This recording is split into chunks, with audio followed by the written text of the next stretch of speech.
दीपक भाई केदार संघर्ष करो, हम तुम्हारे साथ हैं। ऑल इंडिया पैंथर सेनेचा जय भीम, जय भीम, जय भीम, जय भीम, जय भीम, जय भीम।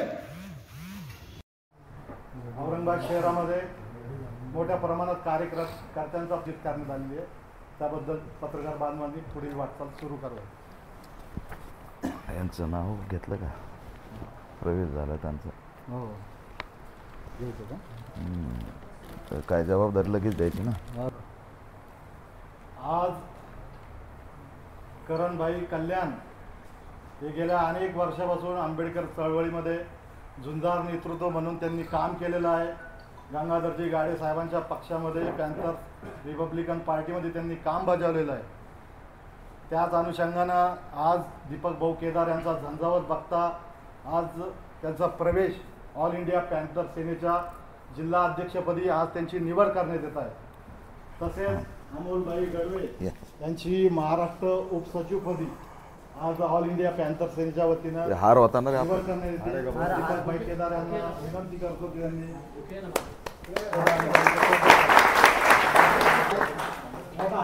ते मोठा हार हे घे चालेल।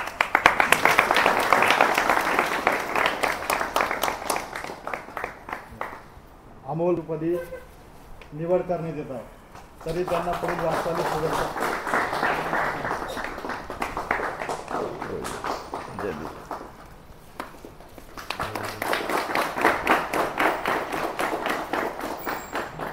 नंतर करू ना, बस झालं।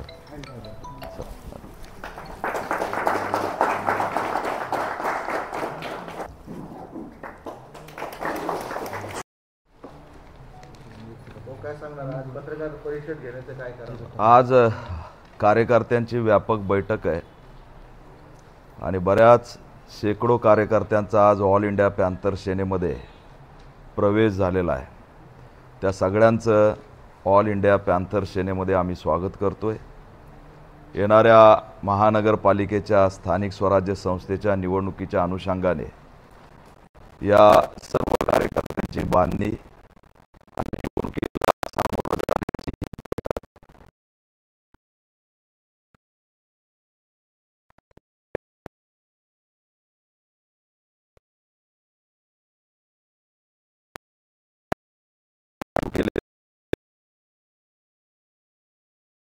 चर्चा करत असतील, माना सन्मानाने सामावून घेत असतील तर त्या दिशेने आम्ही वाटचाल करू, समविचारी पक्षांसोबत जाण्याची भूमिका ठेवू। पण जर का त्यांनी जर सन्मान आणि मान दिला नाही तर मात्र स्वबळावरती येणाऱ्या महानगरपालिकेच्या निवडणुका आणि जिल्हा परिषद पंचायत समितीच्या निवडणुकासुद्धा आम्ही या ठिकाणी लढणार आहेत, असं या पत्रकार परिषदेचं एकंदरीत नियोजन आहे। आणि शहरातल्या काही प्रश्नांवरती आम्ही भाष्य करतोय, ज्याच्यामध्ये छत्रपती संभाजीनगर औरंगाबादला चिटकून असलेली बुद्धलेणी हिचं अस्तित्व आज धोक्यात आलेलं आहे। त्या बुद्धलेणीच्या 500 मीटर 300 मीटर अंतरावरती स्फोट घडून आणलेले आहेत, डोंगर संपवण्यात आलेले आहेत, मोठं उत्खनन त्या ठिकाणी केलेलं आहे, तिथल्या नद्या नाल्या दाबण्यात आलेल्या आहेत आणि त्या स्फोटामुळे बुद्धलेणीला तडे गेल्याची शक्यतासुद्धा नाकारता येत नाही। म्हणजे एकंदरीत सम्राट अशोकांनी ज्या पाऊलखुणा निर्माण केल्या त्याचं अस्तित्वच आज या ठिकाणी धोक्यात आणलेलं आहे आणि हे कृत्य खुद्द जिल्हाधिकारी स्वामी आणि तहसीलदार परेश चौधरी यांच्या नेतृत्वात झालेलं आहे। दुर्दैवाची बाब ही आहे की हायकोर्टाने सुमोटो याच्यामध्ये कारवाई करून 2 ते 3 लोकांना जेलमध्ये टाकलं आहे, पण यांचा जो आका आहे तो आका स्वामी आहे, चौधरी आहे। या दोन्ही आकांना जेलमध्ये टाकलं पाहिजे आणि त्यांच्या असणारी संपत्तीसुद्धा जप्त केली पाहिजे। महाराष्ट्रामध्ये मोठा उद्रेक आहे की बुद्धलेणीच्या बाजूला स्फोट वाटू नये अशी स्थिती झालेली आहे आणि म्हणून सगळ्यांनी हात झटकायचे। आर्किओलॉजीमध्ये आमचा काही संबंध नाही, तसं काही म्हणजे घडत नाही। आणि एकीकडे कोर्ट मात्र तक्रार करून काही जणांना त्या ठिकाणी अटक करते। या सगळ्या परिसराची चौकशी झाली पाहिजे. आर्थिक देवाणघेवाण करून हा जो काही मोठा घोटाळा केलेला आहे आणि बुद्ध लेणी उद्ध्वस्त केलेली त्याची चौकशी झाली पाहिजे. हो, याच्यात लागूनच एक प्रश्न आहे तुम्हाला. आपल्या औरंगाबाद शहरातले निवासी जिल्हाधिकारी आणि त्याच्यानंतर तहसीलदार आणि अपर तहसीलदार गर्जे आणि मुंडलोड या भ्रष्टाचाराच्या विळख्यामध्ये हे सगळ्यांची चौकशी झाली पाहिजे आणि यांचा सगळ्यांचा आका निवासी असो सगळे यांचा मेन आका स्वामी आहे आणि यांच्यावर कारवाई झाली पाहिजे, कठोर कारवाई झाली पाहिजे. आणि त्यासाठी आम्ही लवकरच तारीख जाहीर करू. मोठा मोर्चा किंवा आंदोलन विभागीय आयुक्त कार्यालयावर करणार आहे. राज्य सरकारने या प्रकरणाकडे गांभीर्याने बघावं. त्या ठिकाणी संबंधित मंत्र्यांनी तिथली भेट घ्यावी, त्याची पाहणी करावी, पालकमंत्र्यांनी पाहणी करावी आणि या सगळ्या प्रकारावर त्या ठिकाणी निर्णय घ्यावा अशी सुद्धा आमची या ठिकाणी भूमिका आहे. दुसरा प्रश्न, आम्ही राज्यामध्ये सध्या मराठा विरुद्ध ओबीसी असा जो काही वाद लावण्याचा प्रयत्न ओबीसी स्वयंघोषित ओबीसी नेत्यांनी सुरू केलेला आहे तो खूप दुर्दैवी आणि धक्कादायक आहे. एक नेता म्हणतो अराजकता निर्माण करू, दुसरा नेता म्हणतो करो या मरोची लढाई आहे, तर तिसरा नेता म्हणतो आमच्याकडं मुलं येतं तुम्ही विवाह करायला तयार व्हा. तर ह्या सगळ्या स्टेटमेंटमधून एक लक्षात येत आहे की आरक्षण मुद्द्याच्या आडून महाराष्ट्रात दंगली घडवायच्या आहेत आणि त्या दंगली घडवण्यासाठी काही लोकांना सुपारी दिलेली अशी एकंदरीत स्थिती दिसते आणि त्याच्यामध्येच उद्रेकाची एक स्थिती या ठिकाणी निर्माण झालेली आहे. आणि म्हणून आमची राज्य सरकारकडे मागणी आहे की जो संभ्रम तयार झाला आहे की सरसकट दिलंय का नाही दिलंय, त्यांचा ओबीसीमध्ये समावेश झालाय का की नाही झालाय, याच्यावरती सरकार बोलायला तयार नाही. आणि त्याच्यामुळे काही लोक जो संभ्रम निर्माण करतात मी त्यांना स्वयंघोषित त्या ठिकाणी ओबीसी नेते म्हणतो, कारण ओबीसीसाठी त्यांचं कोणतंही योगदान नाही. आजपर्यंत ओबीसीसाठी जर कुणी लढलं असेल तर ते आंबेडकरवादी लढलेत. निळा झेंडा हातात घेऊन धनगरांच्या, माळ्यांच्या, अन्याय अत्याचाराच्या विरोधात आम्ही लढा दिलेला आहे. त्याच्यामुळे हे जे आहेत हे पावसामध्ये छत्र्या उगवल्यासारखे जे आलेले त्यांचा आणि ओबीसींचा काही संबंध नाहीये. ते फक्त ओबीसींचा वापर करून इथल्या सत्ताधाऱ्यांना मदत करतायत असं एकंदरीत दिसतंय. आणि म्हणून या सगळ्या प्रकरणात तिन्ही म्हणजे दोन मुख्यमंत्री आणि मुख्यमंत्र्यांनी संयुक्त बैठक घ्यावी आणि संयुक्त प्रेस घेऊन महाराष्ट्राला सांगावं की संभ्रम काय आहे. त्यांनी जोपर्यंत संभ्रम दूर करत नाही तोपर्यंत मीडिया ट्रायल चालत राहील, गावागावातल्या सभा चालत राहतील, बॅनर फाटण्याचे प्रकार पुढे येतील, महिलांबद्दल असे हाकेसारखे जे स्टेटमेंट करतायत ते स्टेटमेंट पुढे येतील आणि यामधून महाराष्ट्र दंगलीच्या उंबरठ्यावरती उभा राहिल्याशिवाय राहणार नाही. त्याच्यामुळे हा संभ्रम सरकारने दूर करावा अशी आमची या ठिकाणी मागणी आहे. आणि एवढंच नाही तर सर्वपक्षीय बैठक सुद्धा सरकारने बोलवावी आणि याबद्दल काय निर्णय झालाय तो त्यांनीच सांगावा अशी सुद्धा आमची या ठिकाणी भूमिका आहे. नाहीतर या महाराष्ट्रात दंगली झाल्याशिवाय राहणार नाही अशी स्थिती मराठवाड्यामध्ये तरी मोठ्या प्रमाणात दिसते. कधीही हिंगी आणि आग लागू शकते. एवढं भयंकर सामाजिक सलोखा या सगळ्याच भागामध्ये बिघडल्याचं आम्ही ग्राउंडला बघतोय. म्हणून लक्ष्मण हाकेची ही जी भाषा आहे, आमच्याकडे 11 मुली आहेत, त्यांनी हा बंपकबाजी करू नये, उठावरून शेळ्या हाकायचा प्रकार करू नये. महाराष्ट्र हा सामाजिक सलोख्याचा महाराष्ट्र, त्याला सलोख्यात राहू द्यावं. त्यांना एवढी अक्कल पाहिजे की महाराष्ट्रामध्ये आंतरजाती विवाहाचा कायदा लागू आहे. कुणीही कोणत्याही जातीच्या मुली मुलाशी लग्न करू शकतात, त्यांना सुरक्षा सरकारने दिलेली आहे. डॉक्टर बाबासाहेब आंबेडकर मुलं आहेत का, तुमच्याकडे मुली नाहीत का? मी त्यांना सांगू इच्छितो की उमरीच्या नांदेडमध्ये उमरीमध्ये मातंग समाजाच्या एका तरुणाने धनगर समाजाच्या मुलीवरती प्रेम केलं. 8 दिवसाची घटना आहे. त्या दोघांना गावामधून धिंड काढली, मुलीच्या कुटुंबाने धिंड काढली धनगर समाजाच्या आणि हातपाय बांधून विहिरीमध्ये टाकलं सगळ्या गावासमोर. त्याच्यावर लक्ष्मण हाके बोलणार आहेत की नाही? म्हणजे एक मुलगी मातंग समाजाला देऊ शकत नाही. आपण सगळे आरक्षणवादी आहोत ना, मग आरक्षणवादी रोटी बेटी व्यवहार का करत नाहीत हा सुद्धा प्रश्न मी या माध्यमातून विचारतोय. आणि म्हणून अशा पद्धतीने पुरुष सत्ताक मानसिकता, भुरसटलेली मानसिकता ही लक्ष्मण हाकेंनी दाखवलेली आहे. मी राज्य सरकारला आव्हान करतोय की या प्रवृत्तीला रोखलं पाहिजे, अन्यथा ही महिलांना हिणवणारी भाषा की आमच्याकडं मुलं आहेत ही भाषा होऊ शकत नाही. या कुठंतरी सामाजिक सलोखा बिघडवण्याचाच एकंदरीत प्रयत्न आहे. छगन भुजबळ सांगतात की मराठ्यांनी मला उत्तर द्यावं, मराठा नेत्यांनी मला उत्तर द्यावं. आम्ही त्यांना प्रश्न विचारतोय की हयातभर तुम्ही प्रस्थापित मराठा समाजाच्या पक्षामध्ये काढले, हयातभर त्यांच्या पक्षामध्ये तुम्ही मंत्रिपद मिळवले हयातभर, आणि तुम्ही तुमच्या हयातीत एकही ओबीसीचा पक्ष सुद्धा स्वतंत्र बनू शकला नाही. म्हणजे हयातभर तुम्ही प्रस्थापित मराठ्यांसोबत राहता आणि आज म्हणता की त्या मराठा नेत्यांना विचारा. तर हे कुठंतरी केवळ दिशाभूल करणारी एक प्रकारची पद्धत आहे, असं असणारी स्थिती आहे. महात्मा फुलेंनी त्या ठिकाणी कुणबी या असणाऱ्या वर्गाचा शोध लावला, कुणबी ही ओळख दिली आणि छगन भुजबळ ही कुणबी ओळख मिटवायला निघलेत असं सुद्धा एकंदरीत या ठिकाणी दिसतंय. त्याच्यामुळे छगन भुजबळांनी सुद्धा मीच ओबीसीचा नेता असल्याचा आणू नये.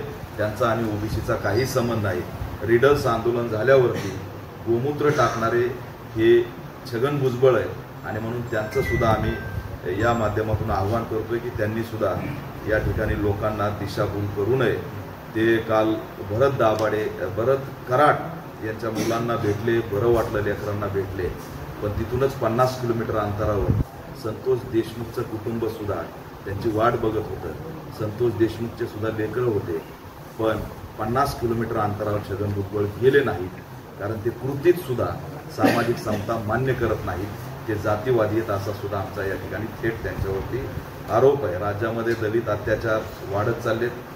रोहन पैठणकरला धर्म विचारून मारलं, सुलेमान खानला त्या ठिकाणी लव जिहादच्या नावाखाली मारलं. अनेक राज्यात या ठिकाणी राज्यभर अत्याचारांनी थैमान घातलेला आहे. हा सर्वात मोठा प्रश्न सुद्धा आम्ही आज चर्चेला आणतोय आणि त्या विरोधात सुद्धा आंदोलन करण्याची भूमिका घेतोय. आमच्या गायरान जमिनी सौर ऊर्जाच्या नावाखाली लुटल्या जात आहेत.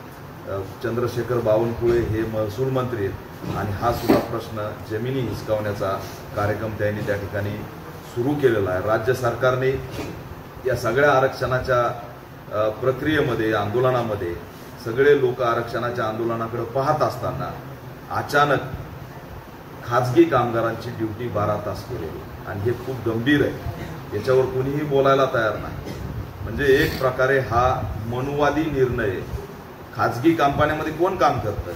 इथला आदिवासी काम करतो, इथला दलित काम करतो, इथला मुस्लिम काम करतो, इथला बहुजन काम करतो आणि त्यांना असणारं गुलाम करण्याचं एक मनुवादी षडयंत्र 12 तास ड्युटी करून या ठिकाणी जो दृष्टिकोन राबवला आहे त्या दृष्टिकोनाला आम्ही मनुस्मृतीचा दृष्टिकोन म्हणतो. विषमतेच्या प्रमाणे ही राबवलेली यंत्रणा आहे. खाजगी कंपन्या ह्या भांडवलदारांच्या आहेत, त्याच्यामध्ये अडाणी आहे, अंबानी आहे. यांच्या फायद्यासाठी तुम्ही असणारं 12 तास ड्युटी केली का असा प्रश्न सुद्धा आम्ही या माध्यमातून विचारतोय. कारण सरकारी कामात तुम्ही 12 तास का केलं नाही? मंत्रालयामध्ये 12 तास ड्युटी का ठेवली नाही? सरळ आहे.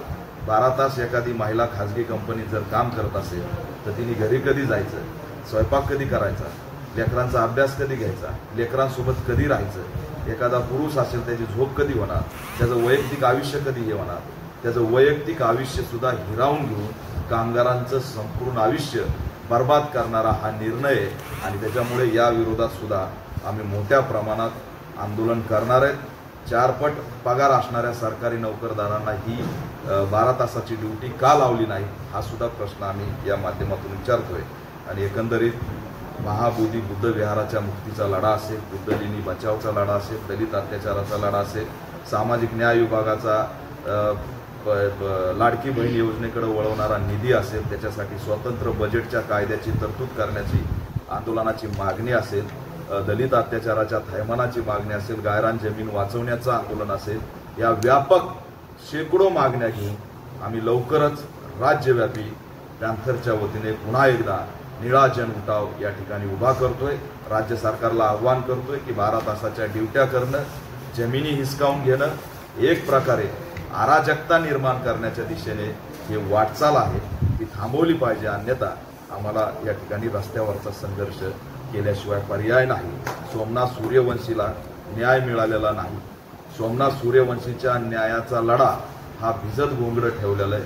सरकारने डिले करायचं, कोर्टामध्ये डिले करायचं। आज 10 महिने झालं तरी सोमनाथ सूर्यवंशीला न्याय नाही आणि सोमनाथ सूर्यवंशीचे आरोपी परभणी हिंगोलीच्या भागामध्ये सार्वजनिक कार्यक्रमामध्ये फिरताना दिसतात। हे सर्वात मोठं दुर्दैव आहे आणि सोमनाथ सूर्यवंशीच्या न्यायासाठी आता आम्हाला रस्त्यावरच्या लढाईशिवाय पर्याय नाही। हीच असणारी आजच्या आमच्या पत्रकार परिषदेची भूमिका। दंड ठोठायला पुढं सगळ्यात काँग्रेसची वाताहत केली, काँग्रेस पूर्णपणे संपवली आणि आता ह्या वादात विनाकारण विडी घेतली। त्यांचं स्टेटमेंट आहे करो या मरो।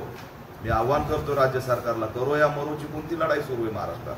हे कायद्याचं राज्य आहे, इथं धमक्या चालणार नाही। वडट्टीवारला ताब्यात घेतलं पाहिजे पोलिसांनी। करो या मरोची कोणती लढाई आहे? तुमची लढाई सरकारच्या विरोधात असेल तर सरकारच्या विरोधात भाष्य करा।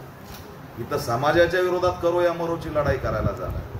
कुठंतरी प्रत्येक पक्षाने आपल्यातला ओबीसी नेता हा मैदानात उतरवलाय आणि ही राजकीय भूमिका दुर्दैवी आहे। या मुद्द्याकडे सामाजिक मुद्दा म्हणून बघितला पाहिजे, पण प्रत्येक पक्ष, काँग्रेसमधून कुणी नव्हतं ओबीसीचा, आता वडट्टीवार उतरवलेत। अजित पवार गटातून कुणी नव्हतं, तर छगन भुजबळ उतरवलेत। त्यानंतर त्या बीजेपी कडून चंद्रशेखर बावनकुळे, पंकजाताई मुंडे, धनंजय मुंडे हे स्वतः तिकडे उतरलेले।